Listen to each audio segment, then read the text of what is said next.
East Room meeting with the president.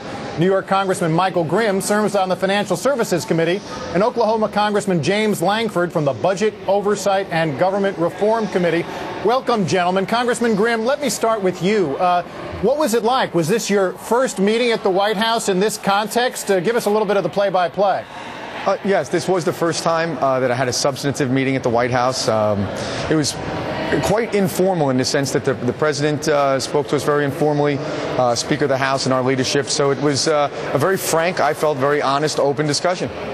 And now, Congressman Lankford, an hour is a lot of time. Was it just sort of staged statements back and forth, or was there anything approaching something that you'd call a real dialogue?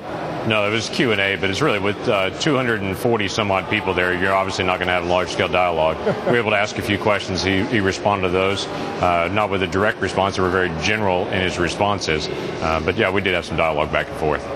And so, Congressman Grimm, at this hour, what are you looking for? There is a lot of talk about the brinksmanship being played by the Republican caucus. How do you see it? What's the path from here to a deal? Well, I think the thing that we have to stress here is that this is the only window of opportunity we're going to get. And the bottom line is we cannot continue down this path and kick the can down the road. We're broke. The country is spending money we don't have. So that means we have to do a couple things. We have to dramatically cut spending. We have to put some real systemic reforms in place so that we're not continuing to borrow in the future. And we have to deal with the entitlements that are driving this debt. And I think the president today said that he would love to see entitlements in this plan, and we're going to hold him to that. And so, Congressman Lankford, when President Obama in the meeting today was talking about seeing entitlements in there somehow, was the Republican caucus convinced? Who responded to him on that? Well, it was just about everything. We could talk about tax reform in general. We could talk about entitlement reform in general. We could talk about cutting spending in general, long-term solutions. All those things we talked about, everyone was nodding their head when we would ask the president, do you have a specific plan? Because we put specific plans on the table to deal with this. His response was always, no, we'll get over in this back room with the vice president and we'll try to work that out over here. But he was completely unwilling to ever put anything out. It showed a real difference in philosophy where Republicans want to have a large-scale national debate about where to cut spending and how to handle entitlements, and he does not want to have a large-scale national debate. He wants to have a few people in a room in the White House work this out and then present it quickly to the House and Senate and try to get a quick vote. So it was pretty stark, the differences. And now, Congressman Grimm, is there something terribly wrong with the back room? Isn't the group with Joe Biden and the leaders of both parties, isn't that the kind of way deals will ultimately get done in Washington? Or are you guys trying to make sure there's something much more, public and much more accountable, perhaps? Well, I think accountability right now is important. Obviously, the people of America are disappointed with what's gone on in Washington. Washington's broken for years. So we're in here, freshmen, trying to fix it. But I think that the point we have to make here is that the president and the Democratic Party has failed to put a plan on the table so that we can be transparent and we can be held accountable. If you don't like our plan, that's fine. But then tell us what you want to replace it with. Tell us what the other option is. They don't want to do that. So I think that is the starkest difference of all, is that we've had the political courage to step up and put something on the table, because we acknowledge the fact that we cannot continue to spend money we do not have, and the Democrats just simply won't put a plan on the table. So I think that's the biggest difference.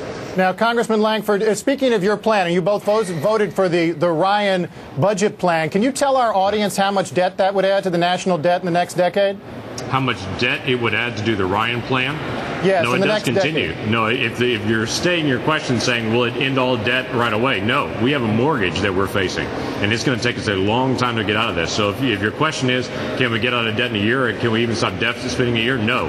No one's recommending that, including the Ryan plan. That's why we find it so ironic that our plan is being called draconian when it takes a long-term look.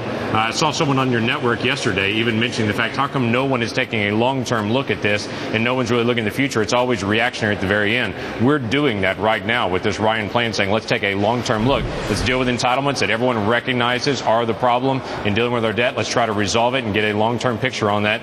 And then, so it's going to take a long time to deal with it.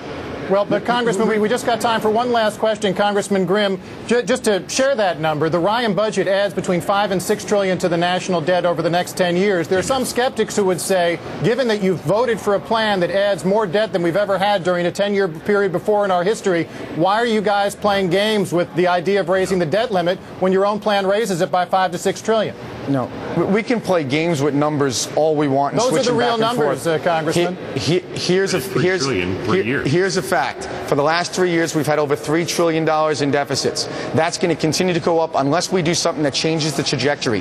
There is so much debt with over $14 trillion that we cannot simply change that overnight. There's no economist in the world, no mathematician that can do that. If you're asking for magic, we don't have that. What we have is a long-term plan that over time changes the trajectory of that debt and actually pays it off. That's what the Ryan plan does, and that is just simply a fact. Just look at the numbers again. You cannot get rid of all of our debt in 10 years. No one has a plan to do that. It's just not physically possible.